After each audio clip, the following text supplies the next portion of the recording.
आज के इस वीडियो में सरकार की तरफ से मिलने वाले एक लोन के बारे में बात करने वाले हैं, जिस लोन में आपको 35% तक की सब्सिडी मिल जाती है। अगर मान लीजिए आपको 20 लाख रुपए का लोन मिलता है तो 35% सब्सिडी के अकॉर्डिंग 7 लाख रुपए तक की आपको छूट देखने के लिए मिल जाएगी। हालांकि गवर्नमेंट की तरफ से इस तरीके के कई सारे आपको लोन के ऑप्शन देखने के लिए मिल जाते हैं, लेकिन मैं आज जिस लोन के बारे में बात कर रहा हूं उसका नाम है PMEGP लोन। अब यहाँ पर एक सबसे बड़ा सवाल बनना चाहिए, भाई अगर हमें एक प्राइवेट बैंक में या फिर सरकारी बैंक में जाकर के पर्सनल लोन के लिए अप्लाई करना हो तो वो लोन मिलना इतना मुश्किल हो जाता है, और आप यहाँ पे कह रहे हो सरकार की तरफ से लोन भी मिलेगा, वो भी 20-20 लाख रुपए तक का लोन मिलेगा, 35% तक की सब्सिडी भी मिलेगी, तो ऐसा कैसे पॉसिबल है। देखिए यहाँ पर मैं आपको बिल्कुल क्लियर कट बताना चाहूंगा कि लोन मिलना बहुत मुश्किल है, लेकिन नामुमकिन नहीं है। लेकिन जरूरी चीज है कि आपको बिल्कुल सही तरीके से आपको अप्लाई करना चाहिए। अब लोन को अप्लाई करने से पहले बहुत सारी चीजें हैं जिसको आपको जानना चाहिए। इसके बाद ये वीडियो शायद बड़ी भी हो जाए, लेकिन इस वीडियो के अंदर मैं आपको A to Z पूरी जानकारी शेयर करूंगा, कहां पर क्या चीजें फिलअप करनी पड़ेगी, कुछ भी पॉइंट में छोड़ूंगा नहीं, ताकि अगर आप लोन अप्लाई करने वाले हो तो आपको कोई और वीडियो देखने की जरूरत ना पड़े। लेकिन सबसे जरूरी बात यह कि लोन कब मिल सकता है, किसको मिल सकता है, कैसे मिल सकता है, क्या एलिजिबिलिटी होती है, और उससे भी जरूरी बात कि भाई 15% से लेकर के जो 35% तक की सब्सिडी दी जाती है, तो 15%, 25%, 35% किसको दी जाती है, कैसे दी जाती है, इसका भी एक बार कैलकुलेशन देखना और समझना बहुत ज्यादा जरूरी है। चलिए पहले डिटेल में सारी जानकारी शेयर करता हूं, फिर लोन को अप्लाई करने पूरे प्रोसेस को दिखाता हूं। सब्सिडी का जो परसेंटेज है उसको दो तरह की कैटेगरी में डिवाइड किया गया है। दो तरह की कैटेगरी में सबसे पहला आता है जनरल कैटेगरी। अगर जो आपकी कास्ट है यानी कि आप जनरल कैटेगरी में आते हैं तो आपकी सब्सिडी अलग होगी, और वहीं एक स्पेशल कैटेगरी भी दी गई जिसमें कि देखेंगे SC हो गया, ST हो गया, यहाँ तक कि OBC हो गया, या फिर कोई महिला है अगर लोन के लिए अप्लाई कर रही है, फिर एक्स सर्विसमैन है, उनके लिए एक अलग से छूट दी जा रही है। इसके अलावा दो तरह के इसमें और भी डिवाइडेशन किए गए हैं, जिसमें कि सबसे पहला यह कि अगर आप देखेंगे अर्बन बोले, मान लीजिए अगर मैं जनरल कैटेगरी में आता हूं और अर्बन यानी कि मैं शहर में रह करके इस लोन को अप्लाई करने वाला हूं, शहर में इसको यूज करने वाला हूं, उस केस में मेरे को मात्र 15% की सब्सिडी मिलेगी। वहीं अगर मैं जनरल कैटेगरी में आता लेकिन मैं किसी ग्रामीण इलाके से लोन के लिए अप्लाई कर रहा हूं और वहां पर इस लोन अमाउंट को यूज करने वाला हूं, उस कंडीशन मुझे 25% तक की सब्सिडी मिलेगी। वहीं अगर हम बात करते हैं, अगर आप एक स्पेशल कैटेगरी में आते हो लेकिन फिर भी आप एक शहरी इलाके से लोन के लिए अप्लाई कर रहे हो और वहां पर आप इसका यूज करने वाले हो, उस कंडीशन में भी आपको 25% की सब्सिडी मिलेगी। जो 35% वाली सब्सिडी है वो तो एक तो स्पेशल कैटेगरी वालों को मिलेगी, दूसरी बात अगर आप किसी ग्रामीण इलाके से अप्लाई करो तब जाकर के 35% की सब्सिडी मिलेगी। आखिरकार थोड़ा सा कैलकुलेशन करके ये भी समझ लेते हैं, जो 35% या 25% या 15% जो सब्सिडी होगी, एक अमाउंट को फिगर समझते हैं कि भाई कितने अमाउंट पे कितना पैसा बनता होगा। अगर हम इसको समझना चाहें, सबसे पहले हम बात करेंगे 15% के बारे में।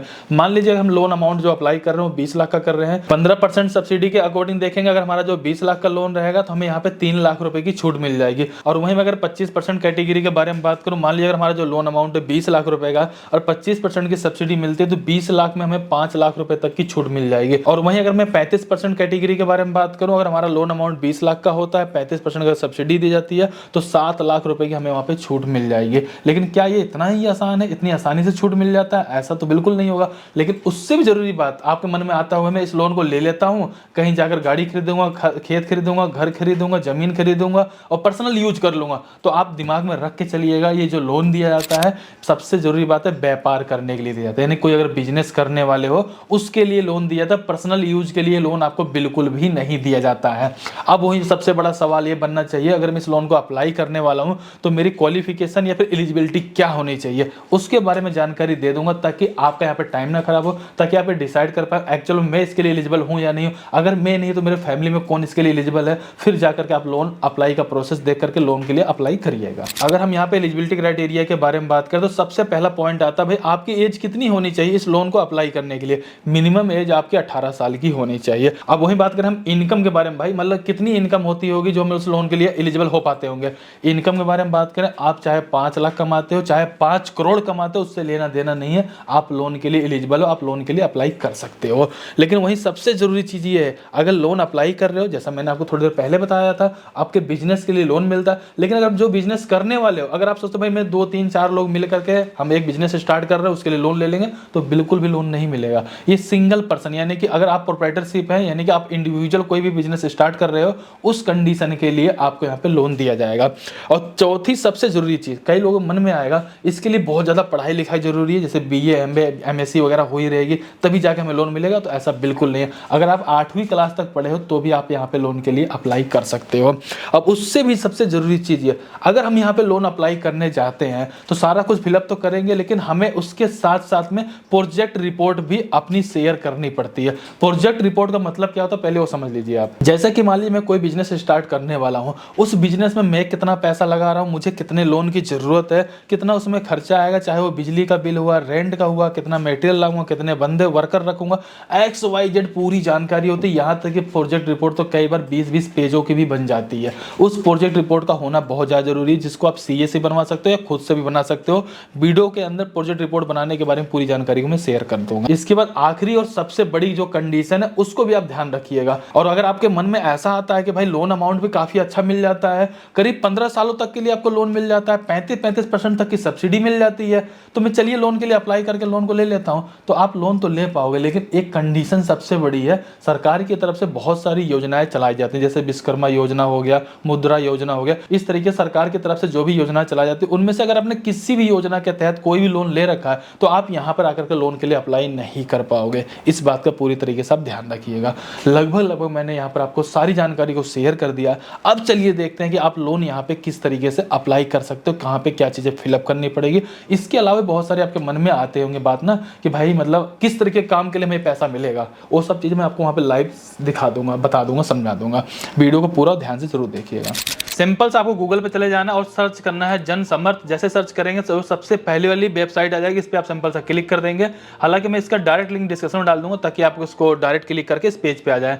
यहाँ आने के बाद क्लियर बताया जाता है कि भाई आपके पास किसी भी तरीके से गवर्नमेंट की तरफ से कोई कॉल वगैरह नहीं आती जिसमें आपसे कहा जाए कि हम लोन दे रहे हैं, ताकि ऐसा कोई फ्रॉड ना हो। तो सिंपल से हम यहाँ पे इस पर कट कर देते हैं। यहाँ आने के बाद आप देखेंगे कि टोटल 15 स्कीमें आपको गवर्नमेंट की तरफ से देखने को मिल जाती हैं, जिसमें कि 7 लोन की कैटेगरी बनाई गई, अलग अलग तरह की कैटेगरी बनाई गई है। और यहाँ पे देखेंगे 200 प्लस लैंडिंग प्लेटफॉर्म आपको देखने को मिल जाएंगे। लेकिन ये देख लेते हैं कि भाई इसके अंदर जो 7 तरह के लोन मिलते हैं वो कौन कौन से लोन हैं। तो आप यहाँ पे देखोगे ई किसान लोन है, आपको देखेंगे एग्री लोन आपको देखने को मिल जाएगा, एग्री इंफ्रास्ट्रक्चर आपको देखने को मिल जाएगा, बिजनेस एक्टिविटी लोन देखने को मिल जाएगा, और यहाँ पे देखेंगे आपको एजुकेशन लोन देखने को मिल जाएगा। तो यहाँ पे जो लोन की कैटेगरी अलग अलग बनाई गई है ना, तो इससे मेन फायदा यह है कि मतलब जैसे अगर मैं स्टूडेंट हूँ, मुझे यहाँ पे बिजनेस लोन की जहाँ पर मुझे सिर्फ यहाँ पे अपना एजुकेशन लोन लेना, मैं उसके लिए ले लूंगा। अगर मैं किसान हूँ तो मैं यहाँ पे जाऊँगा एग्री लोन ले लूंगा, ई किसान लोन ले लूंगा। तो भाई ये अलग अलग कैटेगरी बनाई है। लेकिन हमें आज जो लोन अप्लाई करना है वो अप्लाई क्या करना मैं आपको बताता हूँ। देखो मैं यहाँ पे सर्च कर देता हूँ। आज जो हम लोन को अप्लाई करने वाले हैं वो है यहाँ पे PMEGP, यानी कि यहाँ पे देखें prime minister employment generation programme.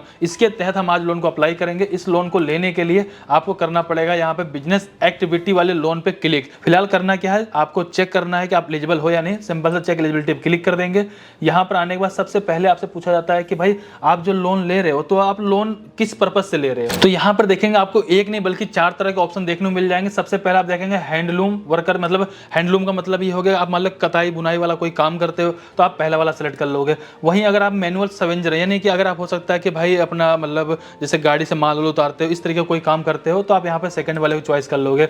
आप यहाँ पे देखें जो तीसरा ऑप्शन है स्ट्रीट वेंडर, यानी कि हो सकता है कि आप रेडी पटरी पे अपना कोई भी ठेला वगैरह लगाते हो तो आप यहाँ पे सेलेक्ट कर सकते हो। लेकिन अब जरूरी नहीं है कि इन तीनों में ही सबका काम आ जाए, हो सकता है मेरा काम कुछ और अलग हो। मैं सिंपल से क्या करूंगा, अदर बिजनेस में से भी सेलेक्ट कर सकता हूँ। ठीक है, अगर इन तीनों में से मेरा बिजनेस नहीं आता है तो मैं क्या करूँगा, यहाँ पे मेरे सबसे पहले पूछा जाता है कि भाई आपका जो ये बिजनेस है, इस बिजनेस को आप मतलब नया है, मतलब अभी आप नया स्टार्ट करने वाले हो या पहले से चला रहे हो अब उसको बढ़ाना चाहते हो। मान लीजिए मेरे को लगता है यार नहीं यार मैं नया करना चाहता हूँ, मैं सिंपल सा न्यू पे क्लिक कर दूंगा। फिर मेरे से पूछा जाता है कि भाई आप 8वीं क्लास पास हो या नहीं हो, जो मैंने आपको स्टार्टिंग बताया था भाई डॉक्यूमेंट्स में या एलिजिबिलिटी के लिए आपको क्या क्या चाहिए होगा। तो फिलहाल मैं यहाँ पर 8वीं पास हूँ तो मैं यहाँ पे यस करूंगा। इसके बाद देखिए यहाँ पे पूछा जाता है कि क्या आपने EDP ट्रेनिंग लिया हुआ है। देखिए EDP ट्रेनिंग का मतलब ये होता है कि भाई आपको यहाँ पे गवर्नमेंट की तरफ से एक ट्रेनिंग दी जाती है जिसमें आपको सारी चीजें सिखाई जाती है कि आपको बिजनेस किस तरीके से करना है। EDP ट्रेनिंग आप लोन मतलब जब आपको लोन यहाँ पे अप्रूव है उसके बाद भी ले सकते हो, चाहे उससे पहले भी ले सकते हो। फिलहाल अभी हमने नहीं लिया रहा, सिंपल हम यहाँ पे नो पे क्लिक कर देते हैं। इसके बाद हमसे पूछा जाता है भाई सेलेक्ट नेचर ऑफ बिजनेस, मतलब आपका जो बिजनेस है वो किस टाइप का। जैसा मैंने आपको समझाया था भाई अगर मैन्युफैक्चरिंग अगर आप कोई चीज बना रहे हो तो यहाँ पे मैन्युफैक्चरिंग पे क्लिक करोगे। और अगर मान लीजिए कोई चीज़ ऐसा जैसे आप सर्विस दे रहे हो, जैसे मान लीजिए सर्विस देने का मतलब ये हो गया कि हो सकता है कि मेरा एक कैफे मैंने खोल रखा है या फिर मैंने एक CSC सेंटर टाइप का कुछ खोल रखा है जिसमें मैं सर्विस दे रहा हूँ लोगों को, तो मैं सिंपल से सर्विस सेलेक्ट कर लूंगा। और यहाँ पे देखें जो तीसरा ऑप्शन है वो ट्रेडिंग का, यानी कि मान लीजिए मैं कोई सामान लेता हूँ अपने पास से किसी और को बेच देता हूँ, यहाँ से आ रहा यहाँ से जा रहा तो ट्रेडिंग में चला जाएगा। तो फिलहाल मैं मैन्युफैक्चरिंग सेलेक्ट कर लेता हूँ, अपने अकॉर्डिंग आप सेलेक्ट कर सकते हैं। इसके बाद देखेंगे आपसे पूछा जाएगा सेलेक्ट योर जेंडर, यानी कि आप मेल है फीमेल है, अपने अकॉर्डिंग आप इसको यहाँ पे सेलेक्ट कर लेंगे। इसके बाद आपको पूछा जाता है सेलेक्ट योर सोशल कैटेगरी, जो मैंने आपको बताया था ना कि आपके कास्ट क्या है। अगर आप जनरल हैं जनरल सेलेक्ट करेंगे, ओबीसी है ओबीसी सेलेक्ट करेंगे, तो अपने अकॉर्डिंग आप इसको यहाँ पे सेलेक्ट कर लेंगे। और जो भी सेलेक्ट करिए, मान लीजिए आप ओबीसी या एसटी वगैरह सेलेक्ट करते हो ना, तो आपको उसका सर्टिफिकेट देना पड़ेगा, जो कहते हैं जाति प्रमाण पत्र। इसके बाद यहाँ पूछा जाता है कि क्या आप एक्स मेन सर्विस या फिर फिजिकल हैंडीकैप है, यानी कि अगर आप विकलांग वगैरह हैं तो आप यस पे क्लिक करिए, नहीं सिंपल सा नो पे क्लिक कर देंगे। इसके बाद मेन चीज पूछा जाता है कि भाई आपके सामने कुछ स्टेट के नाम दिखाए गए हैं, क्या आप इन स्टेट से आते हो? जैसे कि आप देखेंगे यहाँ पर जम्मू कश्मीर हो गया, यहाँ पे अंडोमान हो गया, निकोबार हो गया, अगर इनमें से अगर आप आते हो तो आप यहाँ पे यस पे क्लिक करेंगे, सिंपल सा नो पे क्लिक कर देंगे। इसके बाद देखेंगे सेलेक्ट योर लोकेशन, यानी कि आप शहरी इलाके से आते हो या ग्रामीण इलाके से आते हो। इसके बाद मेन चीज पूछा जाता है कि select type of applicant benefit, simple सा इस पे क्लिक करेंगे, यानी कि आप जो अपना बिजनेस कर रहे हो वो आपका क्या है, मतलब इंडिविजुअल है या फिर नॉन इंडिविजुअल है। इसके बाद पूछा जाता है कि भाई इंटर एस्टिमेटेड प्रोजेक्ट कॉस्ट, यानी कि अगर मान ली मैं अपनी पूरी कंपनी लगा रहा हूँ मैन्युफैक्चरिंग की, मुझे कितने पैसों की जरूरत है, मैं वो आप यहाँ पे इंटर करूंगा, टोटल इंटर करूंगा। भाई मान लीजिए मेरा 20 लाख में पूरा काम बन जाएगा, 10 लाख में बन जाएगा, तो उसके हिसाब से मैं यहाँ पे इंटर करूंगा। फिलहाल मान लीजिए मेरे को 20 लाख रुपए की जरूरत है, मैं सिंपल सा यहाँ पर 20 लाख रुपए इंटर कर लेता हूँ। ठीक है, ये 20 लाख रुपए मैंने यहाँ पे इंटर कर लिया। अब यहाँ पे पूछा जाता है enter the amount your plan to invest from your own side या ऑन सोर्स, यानी कि आप अपने तरफ से कितने पैसे यहाँ पे लगा सकते हो।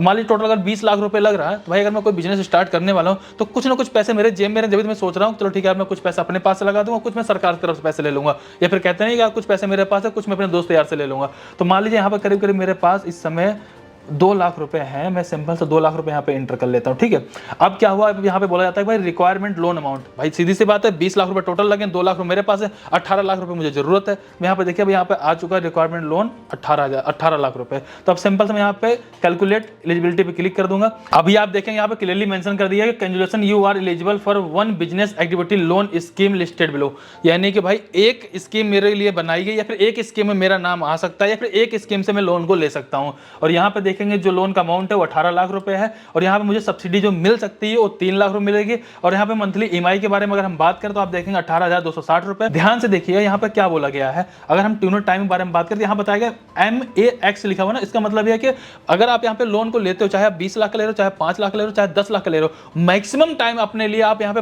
15 साल तक का ले सकते हो। और अगर अभी हम यहाँ पे रेट ऑफ इंटरेस्ट के बारे में बात करें तो अभी आप देखेंगे 9% का यहाँ पे रेट ऑफ इंटरेस्ट लगाया जा रहा है। तो पहले तो अपने दिमाग से डाउट हटा देना कि यहाँ पर आपको ये कैलकुलेशन करने की जरूरत नहीं है, ये सिर्फ आपको बताया गया है कि भाई अगर 18 लाख का लोन लोगे 3 लाख रुपए तक सब्सिडी मिल सकती है, 18,260 रुपए तक की ईएमआई बन सकती है, 15 साल तक के लिए आपको यहाँ पे लोन मिल सकता है। ये चीजें समझने के लिए आप ये समझ लीजिए, सिर्फ एक रेफरेंस बताया गया है। अब मान लीजिए अगर आपको यहाँ पे लोन अप्लाई करना है तो क्या करना है, हालांकि लोन को अप्लाई करने के लिए सिंपल से आपको यहाँ पे लॉग इन टू अप्लाई पे क्लिक कर देना है। लॉग इन टू अप्लाई पे क्लिक करने के बाद यहाँ पर आपको अपना मोबाइल नंबर इंटर कर देना है। तो चलो मैं अपना मोबाइल नंबर यहाँ पे इंटर कर देता हूँ। इसके बाद देखें जो आपको यहाँ पे कैप्चर दिखाया जाए उस कैप्चर को आप यहाँ पे फिलअप कर लेंगे। चलिए मैं कैप्चर फिलअप कर लेता हूँ। इसके बाद देखेंगे आपको यहाँ पे कंसेंट का ऑप्शन देखने को मिल जाएगा, आपको इसको स्क्रॉल करते हुए नीचे की तरफ आना। जब आप नीचे की तरफ पूरा आ जाएंगे इसके बाद देखेंगे कि आपको यहाँ पर बताया जाता है कि भाई आपको यहाँ पे नेक्स्ट पे क्लिक कर लेना है। सेम इसी तरीके से आपको टर्म कंडीशन वाला बॉक्स मिल जाएगा, इसको नीचे तरफ आपना फिर नेक्स्ट पे क्लिक कर देना। डिस्क्लेमर में भी आप नीचे की तरफ आएंगे, फिर इसके बाद देखेंगे आपका ये यहाँ पे टर्म कंडीशन का बॉक्स दिखाएगा, इस पर आप क्लिक कर देंगे। इसके बाद सिंपल से आप एग्री पे क्लिक कर देंगे।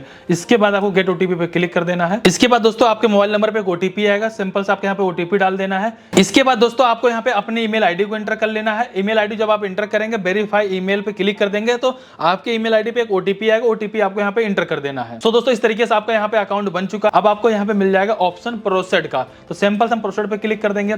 प्रोसीड पे क्लिक करने के बाद देखेंगे आपको यहाँ पे काफी सारे ऑप्शन देखने को मिल जाएंगे, यानी कि जो अभी तक आपने यहाँ पे फिलअप कर रखा है लगभग आपको सारी चीजें यहाँ पे देखने को मिल जाएंगे। तो सिंपल से हम यहाँ पे इसको एडिट भी कर सकते हैं, नहीं तो इसके बाद हमें सही लगता है सिंपल से कंटिन्यू पे क्लिक कर देंगे। कंटिन्यू पे जैसे हम क्लिक करेंगे तो सिंपल से हमें यहाँ प्रोसीड पे क्लिक कर देना है। जैसे हम प्रोसीड पे क्लिक कर देंगे तो आपके सामने देखेंगे यहाँ पे prime minister employment generation programme वाला आपका फाइल यहाँ पे खुलकर आ जाएगी। इस वेबसाइट का लिंक मैं डिस्क्रिप्शन में डाल दूंगा ताकि आप बिल्कुल सेफ पेज पर आ जाएं।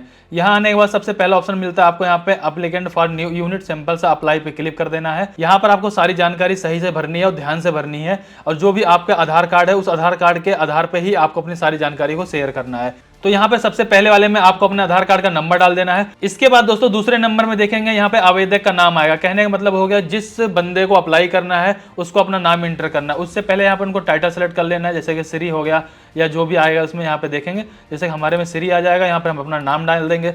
फिलहाल मैं अपना नाम यहाँ पे इंटर कर देता हूँ, जैसा कि आप देख पा रहे हैं। इसके बाद दोस्तों तीसरे नंबर पे आपको सेलेक्ट एजेंसी पे क्लिक करना है, और अगर आप इसको डिस्ट्रिक्ट लेवल पे यानी कि अपने ही जिले में आप इसको फॉर्म को जमा करना चाहते हो, सबमिट करना चाहते हो, सिंपल सा आपको यहाँ पे DIC पे क्लिक कर देना है। इसके जस्ट बाद दोस्तों आपको चौथे नंबर पे आपको अपना यहाँ पे स्टेट सेलेक्ट कर लेना है, जैसे कि हमने अपना सेलेक्ट कर लिया है।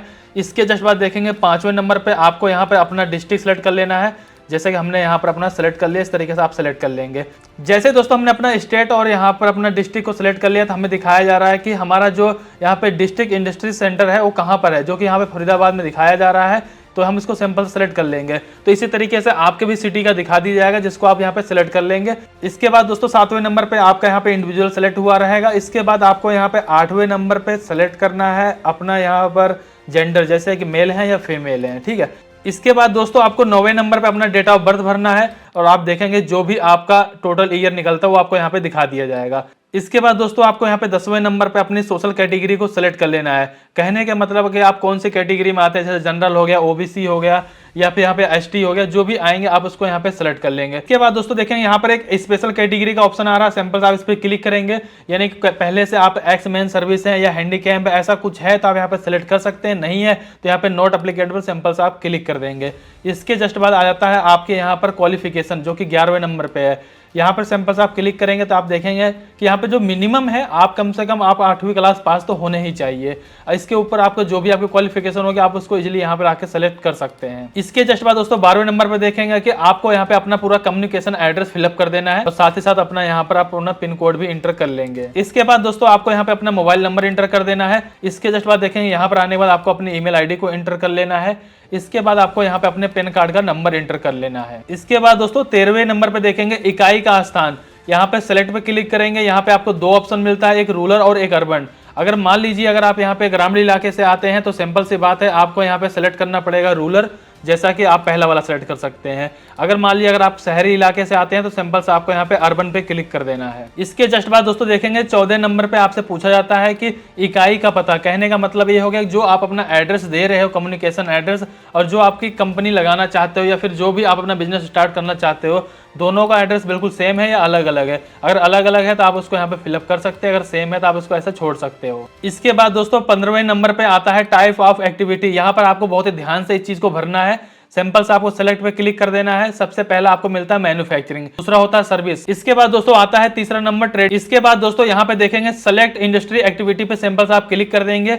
यहाँ पर आपको बहुत सारे ऐसी चीजें दिखाई जा रही है, जैसे कि हमने अगर मैन्युफैक्चरिंग सेलेक्ट कर रखा है तो हमारी जो मैन्युफैक्चरिंग होने वाली है वो किस चीज के लिए होने वाली है वो आप यहाँ से जाके सेलेक्ट कर सकते हैं। अगर आपको ऐसा लगता है कि मुझे इसमें कोई ऐसा ऑप्शन नहीं मिल रहा है जो कि मुझे लगे कि हाँ भाई ये मैं करने वाला हूँ और वो चीज यहाँ पे शो करे, तो आप यहाँ पे नंबर 2 पे क्लिक कर सकते हैं, 3 पे क्लिक कर सकते हैं, 4 पे क्लिक कर सकते हैं। इस तरीके से करीब आपको 25 पेज तक का मिल जाएगा। 25 पेज में जाकर किसी को भी आप यहाँ पे सेलेक्ट कर सकते हैं। इसके साथ साथ दोस्तों अगर आप चाहे तो आपको यहाँ पे एक सर्च बॉक्स मिल जाता है, इस पे सिंपल सा क्लिक करके आप कुछ भी सर्च करके डाल सकते हैं, आपको भी दिखा दिया जाएगा। बाय द वे फिर भी आपको ऐसा लगता है कि नहीं जो चीज हम सर्च कर रहे हैं वो चीज हमें यहाँ पे नहीं मिल रही है, आप सिंपल से यहाँ पे अदर भी इंटर कर सकते हैं। जैसे दोस्तों आप यहाँ पे इसको सेलेक्ट कर लेते हैं। इसके बाद देखेंगे यहाँ पे प्रोडक्ट डिस्क्रिप्शन वाला ऑप्शन मिल जाता है। कहने का मतलब अपने इस प्रोडक्ट के बारे में या फिर जो भी आप काम करने वाले उसके बारे में कुछ 2-4 लाइनें लिख सकते हैं, जिससे क्लियर हो पाए कि आप किस काम को करना चाहते हैं। इसके बाद दोस्तों देखेंगे 17 नंबर पे आता है EDP ट्रेनिंग। इसके बाद दोस्तों जो 19 नंबर पे आता है प्रोजेक्ट कॉस्ट। जो आपकी प्रोजेक्ट रिपोर्ट रहेगी उसमें एक एक चीजें मेंशन रहेंगी, कहां पे कितने पैसे लगने, चाहे वो मैन्युफैक्चरिंग करने के लिए, ट्रांसपोर्ट करने के लिए, इंश्योरेंस करने के लिए,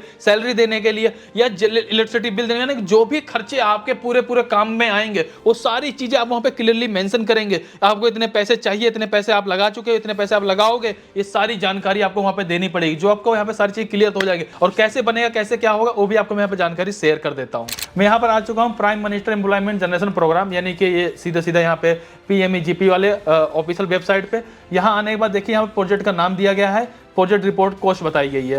कहने मतलब यहाँ पर बहुत सारे एग्जाम्पल दिए गए हैं कि लोगों ने अपने अपने तरीके से यहाँ पर कई सारे प्रोजेक्ट रिपोर्ट को दिखाया गया है। जैसे कि मान लीजिए कि एग्जाम्पल के लिए मैं यहाँ से एक प्रोजेक्ट रिपोर्ट उठाऊंगा, लेकिन उससे पहले देख लेता हूँ कौन सा मेरा काम है। जैसा कि मैंने यहाँ पे सिंपल सेलेक्ट कर लिया मैन्युफैक्चरिंग हेयर ऑयल। सिंपल से यहाँ पे देखेंगे, इसके सामने जाऊंगा तो यहाँ पर क्या है कि वैल्यू बताई गई है, भाई कितने लोन के लिए यहाँ पर अप्लाई किया गया है। मान लीजिए मैं सिंपल से व्यू पे क्लिक कर दूंगा, आपके सामने एक पीडीएफ खुलेगा। इस पीडीएफ में पूरी जानकारी दी गई है, जैसे कि देख सकते हैं यहाँ पे केमिकल बेस्ड इंडस्ट्री, मतलब जो भी आप अपना काम कर रहे हो, किस टाइप की कंपनी है उसके बारे में जानकारी दी गई है, कितने पैसे लग रहे हैं, कितना पैसा आप लगा रहे हो। इसके साथ साथ यहाँ पर रॉ मटेरियल कितने का आएगा, लेबर कितने की आएगी, यहाँ पे सैलरी कितनी देनी है आपको। यहाँ पर इसके बाद देखेंगे कि भाई इंश्योरेंस वगैरह का खर्चा जा रहा है, बिजली का जा रहा है, रॉ मटेरियल का जा रहा है, ये सारी जानकारी देखिए यहाँ पे, ध्यान से देखिए, सारी जानकारी आपको यहाँ पे इस तरीके से देनी है। एक तरह से पूरी रिपोर्ट बनाई गई है। तो यहाँ पे फिलहाल हमारा यहाँ पर प्रोजेक्ट रिपोर्ट वाला मैटर बिल्कुल क्लियर हो चुका है, जो कि आप लोग अच्छे समझ चुके होंगे। तो दोस्तों मैं यहाँ पे अपना प्रोजेक्ट कॉस्ट एंटर कर लेता हूँ और आप भी अपने तरीके से यहाँ पे देख के इसको एंटर कर लीजिएगा।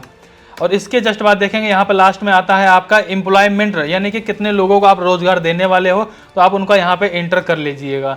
इसके जस्ट बाद आता है बैंक विवरण, यानी कि सिंपल से यहाँ पे आप क्लिक करेंगे, आप उसको सेलेक्ट करेंगे जिस बैंक में आप अपने लोन को रिसीव करना चाहते हैं। इसके बाद दोस्तों यहाँ पर आपको अपने एफएससी कोड का एंटर कर लेना है, जो कि आपके पासबुक में दी जाती है। फिर भी अगर आपको नहीं पता तो यहाँ पे select bank FSc code and address पे क्लिक कर देंगे, आपके सामने इस तरीके का पेज खुल जाएगा। यहाँ आने के बाद अपने एफएससी कोड को आप यहाँ पे सर्च भी कर सकते हैं। चाहे तो आप इसको यहाँ पर ब्रांच के माध्यम से भी सर्च कर सकते हैं, या आप चाहे तो अपने यहाँ पे डिस्ट्रिक्ट को आप सेलेक्ट कर सकते हैं। आपके डिस्ट्रिक्ट में जितने भी यहाँ पर बैंक ऑफ बड़ौदा के ब्रांच होंगे, या फिर जो भी आप बैंक सेलेक्ट करते हैं उसके ब्रांच होंगे, उसके यहाँ पर आपके देखेंगे एफएससी कोड भी हो जाएगा, ब्रांच का नेम हो गया, एड्रेस हो गया, डिस्ट्रिक्ट हो गया, पिन कोड हो गया, ये सारा कुछ आपको देखने को मिल जाएगा। यहाँ से भी डिटेल निकाल करके आप फिलअप कर सकते हैं। जैसा कि दोस्तों मेरे को यहाँ पे मेरी ब्रांच मिल गई, सिंपल में इस पर क्लिक करूंगा और मैंने सेलेक्ट कर लिया, और यहाँ पे देखेंगे एफएससी कोड भी इंटर हो चुका है, और यहाँ पर मेरा ब्रांच का नाम और यहाँ पे एड्रेस भी आ चुका है। ये सारा कुछ कंप्लीट हो चुका है। अगर आपको ऐसा लगता है कि मैं इस बैंक के अलावा भी किसी और बैंक में इस लोन के लिए अप्लाई करना चाहता हूं, तो सिंपल सी बात है, आप यहाँ पे क्लिक करेंगे, अपने दूसरे बैंक को भी यहाँ पे सेलेक्ट कर सकते हैं, या दूसरे बैंक में भी इस लोन के लिए अप्लाई कर पाएंगे। उसकी डिटेल आपको यहाँ पे फिलअप कर देना है। इसके बाद दोस्तों 22 नंबर पे आपसे पूछा जाता है कि CGTMSE इसका लाभ उठाना चाहते हो, आप इस पर क्लिक करेंगे, इसको यस या नो कर सकते हो। फिलहाल हम इसको नो करने वाले हैं। जहां पर आपसे पूछा जाता है कि आपने PMEGP के बारे में कहां से सुना है, सिंपल से आप इस पर क्लिक करेंगे, आपको कई सारे ऑप्शन मिल जाएंगे, इसमें से आप किसी के माध्यम से इसको सेलेक्ट कर सकते हैं। इसके जस्ट बाद दोस्तों आपको यहाँ पे टर्म कंडीशन दी गई है, इसको एक्सेप्ट करेंगे और सेव एंड एप्लीकेंट डाटा पे क्लिक कर देंगे। इसके बाद दोस्तों देखेंगे यहाँ पर आपको एक एप्लीकेशन आईडी भी दिखा दी जाती है, इसके साथ साथ एक पासवर्ड भी दिखा दिया जाता है। इन दोनों को आप लिख के रख लेंगे ताकि आगे जरूरत पड़ने पर आप इसका यूज कर पाएं। इसके बाद नीचे के साइड में देखेंगे दोस्तों यहाँ पे लिखा हुआ है please proceed to upload documents, यानी कि अपने डॉक्यूमेंट्स को आप यहाँ पे अपलोड करना है। सिंपल से इसके लिए प्रोसीड पे आप क्लिक कर देंगे। इसके बाद दोस्तों देखेंगे आपके यहाँ पे काफी सारी जानकारी दिखाई जाती है, जिसको मैंने यहाँ पे हाइड कर रखा क्योंकि वो सारी मेरी पर्सनल जानकारी है। इसके बाद नीचे की तरफ देखेंगे जहां पर बताया जा रहा है कि आपको 5 तरह के डॉक्यूमेंट्स अपलोड करने हैं, जो कि वैलिड डॉक्यूमेंट्स होने चाहिए। सबसे पहले वाले में आपको पासपोर्ट साइज फोटो अपलोड कर देनी है। सिंपल से आपको अपलोड पे क्लिक करना है और आपने जहां पर भी फोटो को रख रखा है उस फोटो को सेलेक्ट कर लेंगे, तो आपकी फोटो यहां पर अपलोड हो जाएगी। उस फोटो का आप व्यू पे क्लिक करके चेक भी कर सकते हैं। अगर आपको लगता है कि ये गलत हो गया है तो आप इसको डिलीट करके दोबारा से भी अपलोड कर सकते हैं। इसी की तरीके से आप देखेंगे दूसरे में आपको प्रोजेक्ट प्रोफाइल यानी कि सैमरी आपको डिटेल यहाँ पे अपलोड करनी है, जो कि मैंने आपको ऑलरेडी पहले बताया हुआ कि आप अपने CS इसको बनवा सकते हो। इसके बाद जस्ट आपको तीसरे नंबर पे आपको अपना कास्ट सर्टिफिकेट भी अपलोड करना पड़ेगा, जिसको हम यहाँ पे अपलोड कर देंगे। इसके जस्ट बाद आता है आपका आधार कार्ड। यहाँ पे अपने आधार कार्ड की डिटेल को आप अपलोड कर देंगे, यानी कि आप फोटो खींच के इसको अपलोड कर देंगे। और 5वें नंबर पे आ जाता है कि आपकी एजुकेशन, जैसा कि हमने जो भी एजुकेशन को यहाँ पे सेलेक्ट किया हुआ था उस एजुकेशन की यहाँ पे सर्टिफिकेट को हम यहाँ पे अपलोड कर देंगे। इस तरीके से दोस्तों हमारे सारे डॉक्यूमेंट्स अपलोड हो जाते हैं। और फाइनली देखेंगे हमें यहाँ पर रिडायरेक्ट कर दिया गया होम पेज पे।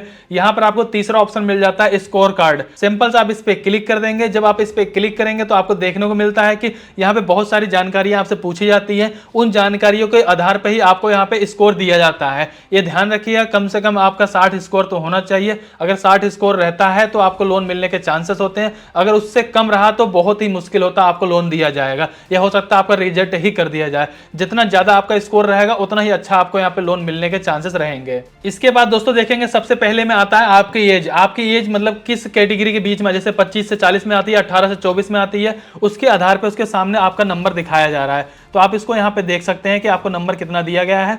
इसके बाद दोस्तों देखेंगे जो दूसरे नंबर पे आपसे पूछा जाता है कि आपके ऊपर कितने लोग डिपेंड हैं। तीसरा नंबर आ जाता है कि जो आपका अपना घर है। चौथे नंबर पर आपसे पूछा जाता है कि एक पते के स्थान पर, यानी कि कहने का मतलब जो आप अपना एड्रेस दे रहे हो इस एड्रेस पे आप कितने समय से रह रहे हो। इसके बाद दोस्तों 5वें नंबर में आपसे पूछा जाता है कि आपकी पढ़ाई लिखाई के बारे में, आप किस क्लास तक कहां तक पढ़े हुए हैं। इसके बाद दोस्तों आ जाता है 6वें नंबर पे व्यापार की लाइन में अनुभव। इसके बाद दोस्तों 7वें नंबर पे पूछा जाता है कि आपके परिवार में इनकम का कोई और भी सोर्स है क्या, अगर है तो आप यहाँ पे यस पे क्लिक कर देंगे। इसके जस्ट बाद देखेंगे आपसे पूछा जाता है आयकर के लिए मूल्यांकन, यानी कि अगर आप यहाँ पे टैक्स वगैरह भरते हैं तो सिंपल सी बात है पहले पे क्लिक कर देंगे, नहीं है तो सिंपल से आप दूसरे वाले पे क्लिक कर देंगे। इसके बाद देखेंगे दोस्तों 9वें नंबर पे आपसे पूछा जाता है कि क्या आपके पास जीवन बीमा पॉलिसी या इस तरीके की कोई पॉलिसी वगैरह है। इसके बाद दोस्तों आपके बैंक से रिलेशन पूछा जाता है। इसके बाद दोस्तों 11वें नंबर में आ जाता है क्रेडिट हिस्ट्री। 12वें नंबर पे दोस्तों आपसे पूछा जाता है कि जो आपकी लोकेशन है उस लोकेशन पे जितने भी रॉ मटेरियल वगैरह होगी, लेबर वगैरह होगी, वो आसानी से मिल जाएगी या नहीं मिलेगी। 13 नंबर पे दोस्तों आपसे पूछा जाता है कि क्या आपके पास कंप्यूटर का कोई भी जानकारी है। इसके बाद दोस्तों 14 नंबर पे आपसे पूछा जाता है कि मार्केटिंग टाइप की आप सेल वगैरह करना चाहते हैं अपने प्रोडक्ट का। यहाँ पर ये चीजें, काफी सारी चीजें ऐसी हैं जो आपको सिलेक्ट करने की जरूरत नहीं पड़े, क्योंकि हमने उसको ऑलरेडी पहले से ही सिलेक्ट किया हुआ है।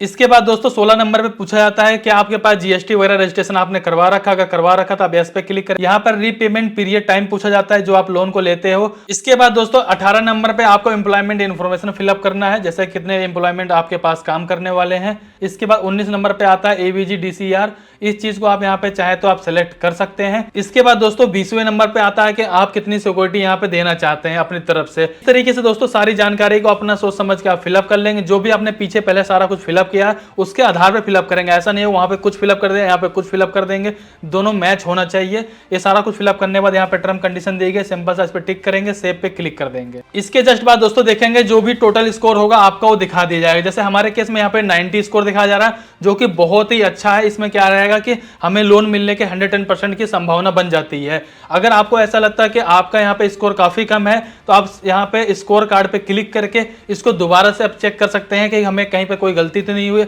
या किसी चीज को हम दोबारा से यहाँ पे मॉडिफाई करके उसको फिलअप कर सकते हैं ताकि हमारा यहाँ पे स्कोर बढ़ाया जा सके। इसके बाद दोस्तों यहाँ पर आपको ईडीपी का ऑप्शन मिलेगा, सिंपल सा आप इस पे क्लिक कर देंगे तो यहाँ पर आपको ईडीपी कोर्स के बारे में या ट्रेनिंग के बारे में दिखाया जाएगा, जिसको कि आप चाहें तो बैंक सिलेक्शन होने से पहले कर सकते हैं, कह सकते हैं, या आपका जो लोन मिलेगा उससे पहले कर सकते हैं, या उसके बाद भी आप चाहें तो उसको सेलेक्ट करके सबमिट कर सकते हैं, उसके बाद आप अपना इस ट्रेनिंग को कर सकते हैं। इसके बाद दोस्तों यहाँ पर आपको एक ऑप्शन मिलता है फाइनल सबमिट, सिंपल से आप इस पर क्लिक करेंगे। इसके बाद जो भी आपने जानकारी यहाँ पर भरी हुई है वो सारी जानकारी आपको दिखा दी जाएगी। नीचे की तरफ आएंगे, सिंपल सा फाइनल सबमिट पे क्लिक कर देंगे। जैसे दोस्तों यहाँ पे फाइनल सबमिट पे आप क्लिक कर देंगे तो आपको यहाँ पे साइड में एक ऑप्शन मिलता है प्रिंट एप्लीकेशन, सिंपल सा आप इस पे क्लिक करेंगे और जो भी आपने यहाँ पे एप्लीकेशन सबमिट किया हुआ उसको प्रिंट आउट करके अपना रख लेंगे। सो दोस्तों आज की इस वीडियो में मैंने ये बताया किस तरीके से पीएमएजीपी लोन के लिए अप्लाई कर सकते हो। XYZ मैंने सारी जानकारी को शेयर कर दिया। लास्ट में एक ही बात कहना चाहूंगा, 100 बात की एक बात, यही कि लोन मिलना बहुत मुश्किल है, लेकिन सबसे जरूरी बात ये होती है जिनके लिए लोन बनाया जाता है ना उनको ही मिलना मुश्किल होता है। बाकी जिनके लिए लोन नहीं बनाया जाता ना उनको तो मिनटों में लोन मिल जाता है, ऐसा मेरा सोचना है, क्योंकि मैंने बहुत लोगों से सुन चुका हूँ कि यार लोन, क्योंकि मैं सो दोस्तों आज की इस वीडियो में मैंने ये बताया किस तरीके से आप पीएमएजीपी लोन के लिए अप्लाई कर सकते हो। लोन अप्लाई करने के बाद ध्यान रखिएगा बैंक से भी कॉल आ सकती है और आपके डॉक्यूमेंट वगैरह वेरिफिकेशन होंगे, इसके बाद जाकर कहीं आपको लोन मिलता है। लेकिन 100 बात की एक बात बड़ा क्लियर करना चाहूँगा, लोन मिलना इतना आसान नहीं, बहुत मुश्किल का काम है। खास करके मुश्किल उनके लिए जिनके लिए लोन बनाया गया है, जिनके लिए लोन बनाएगा उनको मिलना मुश्किल है, जिनके लिए लोन नहीं बनाएगा ना उनको शायद ये लोन मिनटों में मिल सकता है। क्योंकि मैं काफ़ी लोगों से सुनता हूँ यार हमें 2-2 महीना हो गया चक्कर काटते लोन नहीं मिल पा रहा है। लेकिन हाँ हो सकता है कि भाई मान लो 50 लोग अप्लाई कर रहे हैं, अगर 2 लोगों को मिल जाता है, 4 लोगों को मिल जाता है, भाई 2-4 लोगों की वजह से कितने लोगों को रोजगार चल सकता है, कितने लोग घर चल सकता है, ये सब सोच कर मैंने वीडियो बनाया है। आपका क्या एक्सपीरियंस है इसके बारे में प्लीज़ कमेंट करके जरूर बताइएगा। फिलहाल इस वीडियो को एक लाइक करिए, चैनल सब्सक्राइब करिए, कहीं पर कोई डाउट हो कमेंट करके जरूर बताइए। चलिए फिर मिलते हैं किसी नेक्स्ट वीडियो में, तब तक के लिए जय हिंद जय भारत।